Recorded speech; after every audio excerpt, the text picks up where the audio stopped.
जय हिंद साथियों। NCERT series के इतिहास के पार्ट 2 वीडियो आज हम स्टार्ट करते हैं। तो चलिए, हमारा जो पिछला वीडियो था वो प्राचीन इतिहास के स्रोत के बारे में था कि प्राचीन इतिहास के कितने स्रोत हैं, इन सभी के बारे में हमने पिछले वीडियो में चर्चा किया था। उससे संबंधित अन्य महत्वपूर्ण प्रश्न अभी हम चर्चा करेंगे। तो चलिए, हमारा पहला प्रश्न ये है कि प्राचीन भारत के इतिहास से संबंधित प्रथम वास्तविक पुस्तक किसे माना जाता है। प्रश्न ध्यान से सुनिएगा दोस्तों कि प्राचीन भारत के इतिहास से संबंधित प्रथम वास्तविक पुस्तक किसे माना जाता है। इसका जो उत्तर होगा वो होगा राजतरंगिणी। दोस्तों, ये राजतरंगिणी प्राचीन भारत के इतिहास से संबंधित प्रथम वास्तविक पुस्तक माना जाता है, जो कि कश्मीर के इतिहास पर आधारित है। चलिए, दूसरा क्वेश्चन है, उत्कीर्ण चिन्ह वाले प्रथम प्राचीनतम सिक्के क्या कहलाते हैं।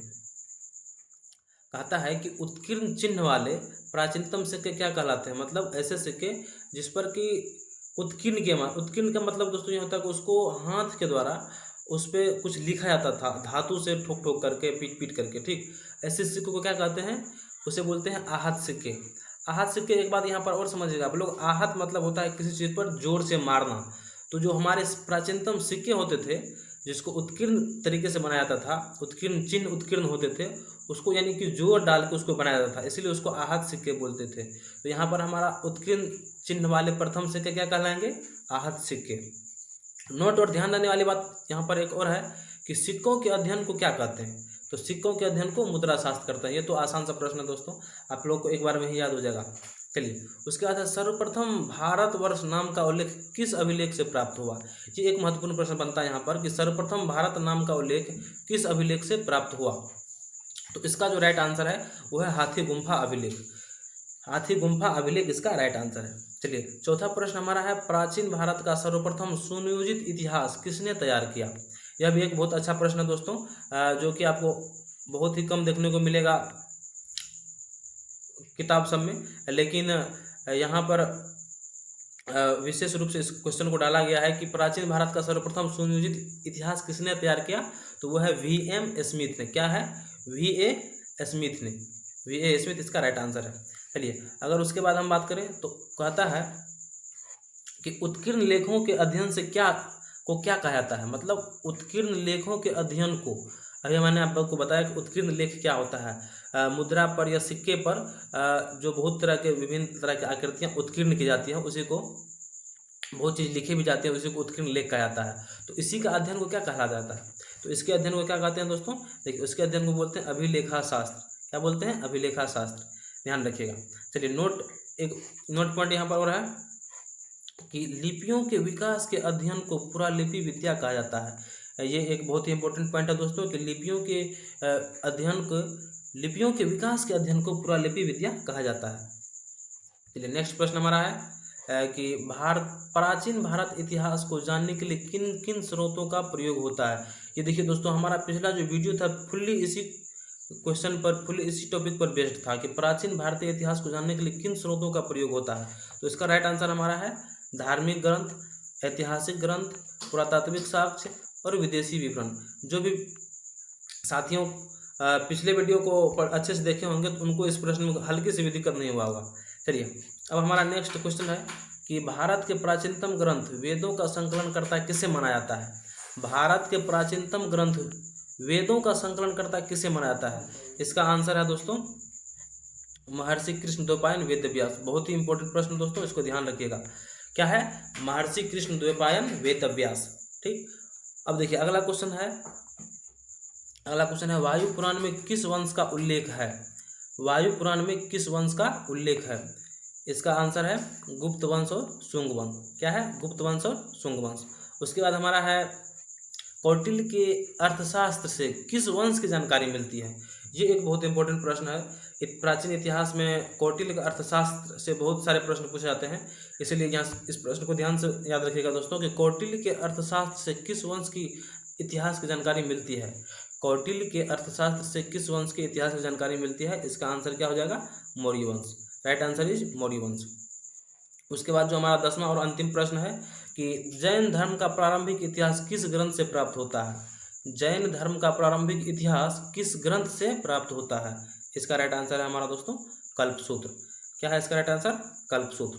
तो चलिए, ये हमारे प्राचीन भारत के जो पहला वीडियो हम पढ़ाए हैं उससे संबंधित जो इम्पोर्टेंट क्वेश्चन है वो हमने आपको यहाँ पर करवा दिए। तो इस क्वेश्चन को आप लोग ध्यान से याद रखिएगा, लिख लीजिएगा। नोट्स आप यहाँ से स्क्रीनशॉट लेकर के लिख सकते हैं। और वैसे आपका ये नोट्स आपको हम अपने टेलीग्राम चैनल पर अपलोड कर देंगे। ठीक, हमारा टेलीग्राम चैनल आपको बहुत जल्द बताया जाएगा, इसीलिए आप लोग फिलहाल इसको स्क्रीनशॉट लेकर के लिख लें या वीडियो पॉज करके लिख लें। मिलते हैं नेक्स्ट वीडियो में इससे आगे के टॉपिक के साथ। तब तक के लिए जय हिंद।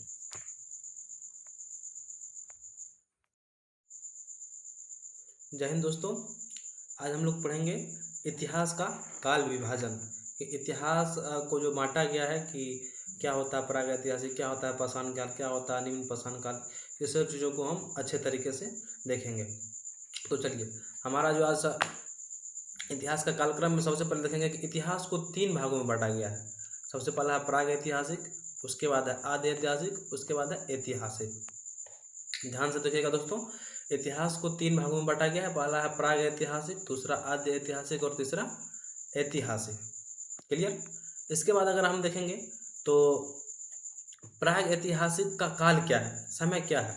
तो प्राग ऐतिहासिक का काल दोस्तों मानव उत्पत्ति से लेकर 3000 ईसा पूर्व तक के काल को प्राग ऐतिहासिक काल कहा जाता है। और 3000 ईसा पूर्व से 600 ईसा पूर्व तक के काल को आद्य ऐतिहासिक काल कहा जाता है।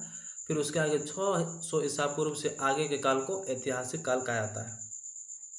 ध्यान दीजिएगा दोस्तों कि मानव उत्पत्ति से 3000 ईसा पूर्व तक के काल को प्रागैतिहासिक, 3000 ईसा पूर्व से 600 ईसा पूर्व तक के काल को आद्य ऐतिहासिक और 600 ईसा पूर्व से आगे के काल को आद्य ऐतिहासिक। अच्छा, इसकी विशेषता क्या है? तो इनकी विशेषता ये है कि पुरातात्विक साक्ष्य अध्ययन का एकमात्र स्रोत है, क्योंकि लिखित साक्ष्य उपलब्ध नहीं है। किनके बारे में बात कर रहे हैं? कि प्रागैतिहासिक काल के बारे में पुरातात्विक साक्ष्य ही अध्ययन का एकमात्र स्रोत है, क्योंकि इसका कोई लिखित साक्ष्य नहीं है। कहने का मतलब ये है दोस्तों कि जो हमारे मानव जब से जन्म लिए, मानव का उत्पत्ति जब से पृथ्वी पर हुआ, तब से लेकर लगभग 3000 ईसा पूर्व तक आदमी को लिखने की कोई कला पता नहीं थी, नहीं। इसीलिए पुरातात्विक साक्ष्य का अध्ययन ही महत्वपूर्ण है प्रागैतिहासिक काल का लिए। अगर उसके आगे हम बात करें आद्य ऐतिहासिक के, तो आद्य ऐतिहासिक के लिए लिखित साक्ष्य उपलब्ध हैं, जो कि 3000 ईसा पूर्व से 600 ईसा पूर्व के जो बीच के लोग थे, इस सभ्यता के जो लोग थे, उनको लिखना आता था, लेकिन उसका लिखा हुआ अपने लोगों को समझ में नहीं आ रहा, उसका लिखा हुआ पढ़ने योग्य नहीं है, वो समझने योग्य नहीं है। इसीलिए इसे आद्य ऐतिहासिक कहा गया जाता है। ठीक, मतलब प्रागैतिहासिक काल को पुरातात्विक साक्ष्य उपलब्ध है, ना उन लोग लिखने जानते थे ना पढ़ने जानते थे। आद्य ऐतिहासिक काल का क्या है? ये लोग लिखने जानते थे, लेकिन क्या लिखते थे ये वही लोग जानते थे, अपना लोग को उसका पढ़ा लिखा हुआ कोई भी चीज़ समझ में नहीं आता है। इसीलिए जो उसका लिखित साक्ष्य उपलब्ध है वो पढ़ने योग्य नहीं है, समझने योग्य नहीं है। उससे आगे की बात करें तो ऐतिहासिक काल। ऐतिहासिक काल पुरातात्विक साहित्य दोनों प्रकार का साक्ष्य उपलब्ध है। जो हमारा ऐतिहासिक काल है वो पुरातात्विक एवं साहित्यिक दोनों प्रकार का साक्ष्य इसके उपलब्ध हैं। जैसे में जो हमारा राजतरंगिणी कश्मीर के इतिहास पर लिखा गया है, वो लिखा हुआ भी है और वो पढ़ने योग्य भी है, तो वो पढ़ने योग्य भी है।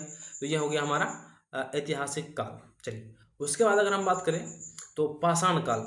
दोस्तों, पाषाण काल को अगर हम विभाजन की बात करें तो पाषाण मतलब होता है एक ऐसा काल जिसमें मानव पत्थरों का उपयोग करते थे हथियार के रूप में, पत्थरों का उपयोग करते थे बहुत सारे औजार के रूप में, उस काल को पाषाण काल, इसको इंग्लिश में स्टोन एज भी बोला जाता है। इसका अगर काल विभाजन की बात करें तो पाषाण काल को 3 भागों में बांटा गया है। पहला है हमारा पुरा पाषाण काल, दूसरा है मध्य पाषाण काल और तीसरा है नव पाषाण काल। पुरा पाषाण काल का अगर कालक्रम समय की बात करें तो 26 लाख से 9000 ईसा पूर्व, 26 लाख से 9000 ईसा पूर्व। और अगर मध्य पाषाण काल का बात करें तो 9000 ईसा पूर्व से 4000 ईसा पूर्व, और फिर नव पाषाण काल का 4000 ईसा पूर्व से 2500 ईसा पूर्व। ठीक, ये हो गया हमारा पाषाण काल का कालक्रम का विभाजन। अब चलिए हम आपको ले चलते हैं पूरा पाषाण काल का 3 भाग। पूरा पाषाण काल को भी 3 भागों में बांटा गया है। वो हमारा निम्न पूरा पाषाण काल, मध्य पूरा पाषाण काल, उच्च पूरा पाषाण काल। क्या क्या है दोस्तों? निम्न पूरा पाषाण काल, मध्य पूरा पाषाण काल और उच्च पूरा पाषाण काल। और इसका काल क्या है कि निम्न पूरा पाषाण काल 26 लाख ईसा पूर्व से 50,000 ईसा पूर्व। ध्यान दीजिएगा दोस्तों कि निम्न पूरा पाषाण काल का जो हमारा काल है कब से कब तक? 26 लाख ईसा पूर्व से 50,000 ईसा पूर्व। मध्य पूरा पाषाण कब से कब तक? 50,000 से 40,000। और फिर उच्च पूरा पाषाण काल 40,000 से 9,000 ईसा पूर्व तक। तो ये रहा हमारा पूरा संपूर्ण इतिहास का काल विभाजन की। इतिहास को प्रागैतिहासिक, आदि ऐतिहासिक और ऐतिहासिक। फिर पाषाण काल का 3, पूरा पाषाण काल, मध्य पाषाण काल और नव पाषाण काल। और फिर पूरा पाषाण का 3 भागों में बांटा गया है। निम्न पूरा पाषाण काल, मध्य पूरा पाषाण काल और उच्च पूरा पाषाण काल।